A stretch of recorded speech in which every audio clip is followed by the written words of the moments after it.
मध्य प्रदेश की बीना विधानसभा सीट से कांग्रेस विधायक निर्मला सप्रे की मुश्किलें बढ़ सकती है। दरअसल कांग्रेस के नेता प्रतिपक्ष ने इंदौर हाईकोर्ट में अपनी ही पार्टी के विधायक के खिलाफ एक याचिका दायर की है। इसके माध्यम से उनकी विधानसभा सदस्यता रद्द करने की मांग कांग्रेस द्वारा की जा रही है।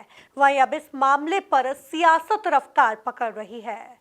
देखिए, अद्भुत है कांग्रेस का कॉन्फिडेंस, क्योंकि लगातार चुनाव हारने के बाद लोकसभा में सूपड़ा साफ हो गया, विधानसभा में कांग्रेस गायब हो गई और एक उपचुनाव जो पारंपरिक तौर पर कांग्रेस की सीट है विजयपुर, उसमें विजय हासिल करने पर अगर कांग्रेस आत्ममुक्त होना चाहती है तो उन्हें निश्चित तौर पर शुभकामनाएं, बहुत बहुत बधाई।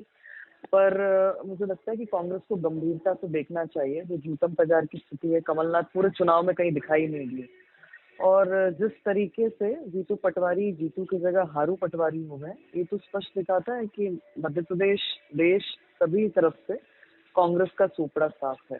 जहां तक निर्मला सप्रे जी की बात है, इसमें भी कांग्रेस के आत्म अवलोकन, आत्मचिंतन की आवश्यकता है, क्योंकि ये विधायकी लड़ी कांग्रेस की टिकट पर और एक नहीं अनेकों नेता कांग्रेस पार्टी के कांग्रेस छोड़कर भाग रहे हैं। उसके बावजूद अगर कांग्रेस इस खुशफहमी में रहना चाहती है तो मुझे लगता है कि भारतीय जनता पार्टी का ना ये विषय है, ना भाजपा इस पे कोई विचार कर रही है। नहीं, कांग्रेस का ट्रैक रिकॉर्ड आप देख लीजिए। विधानसभा कांग्रेस साफ, लोकसभा छिंदवाड़ा तक जो कमलनाथ जी का गढ़ कहा जाता था, उसमें हमने विजय हासिल की है।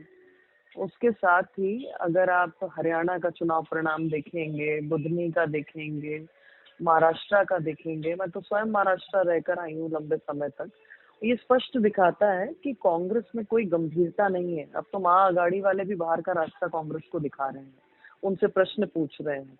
तो कांग्रेस को आत्म अवलोकन करना चाहिए और आत्ममुक्त होगी तो फिर से यही परिणाम कंटिन्यूटी में आगे भी दिखाई देंगे। बीना विधानसभा की जो स्थिति है वो इस उपचुनाव के बाद और ज्यादा खराब हो गई है। हालांकि कमलेश शाह के छिंदवाड़ा वाले चुनाव के बाद से ही बीना विधायक निर्मला सप्रे डर गई थी, लेकिन उनकी इच्छा है कि आपने एक कहानी सुनी होगी, भगवान राम के एक पूर्वज थे त्रिशंकु, वो सशरीर स्वर्ग जाना चाहते थे और ये भी सशरीर स्वर्ग जाने जैसी ही स्थिति है कि ये चाहती हैं, क्योंकि इन्हें मालूम है कि अब ये बीना विधानसभा में अगर उपचुनाव में जाएंगी तो जीत नहीं पाएंगी, तो ये इस तरह से एक कूटनीति का प्रयोग करते हुए ना इस्तीफा दे रही हैं, ना बीजेपी में रह रही हैं, ना कांग्रेस में रह रही हैं।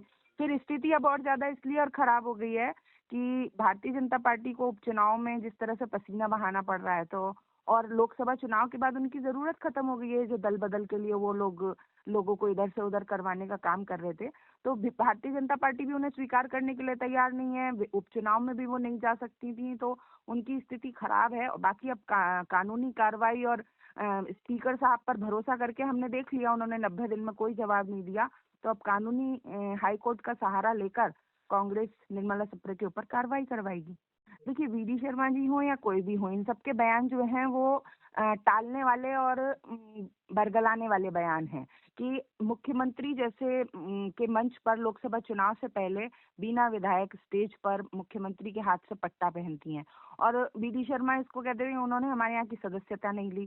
तो आप बताइए, ऑफिशियली लोकसभा से पहले जो एक टीम बनाई गई थी सदस्यताओं के लिए, दल बदल के लिए, वो यही काम करती थी कि पट्टे पहनाकर सदस्यता करवाती थी। अब वो सदस्यता अभियान बैठकों में तो नजर आती हैं, पर उन्होंने सदस्यता नहीं ली है ऑफिशियली। तो ये सब तो जनता को, हालांकि बीना विधानसभा की जो जनता है वो इस सबसे बहुत ज्यादा आहत है और वो ये समझ रही है कि उनके कामों में कहीं ना कहीं रोक मिल लग गई है। अब बीना विधायक जो है वो सिर्फ विधायक रहना चाहती हैं, उनको जनता से कोई सरोकार नहीं है, क्योंकि इस तरह से इस स्थिति में वो ना तो जनता के काम कर सकती हैं, ना उनको कहीं से निधि सैंक्शन कर सकती हैं, ना कुछ कर सकती हैं। तो बीना विधानसभा की जनता उनको भरपूर जवाब देने के लिए तैयार बैठी है, इसलिए वो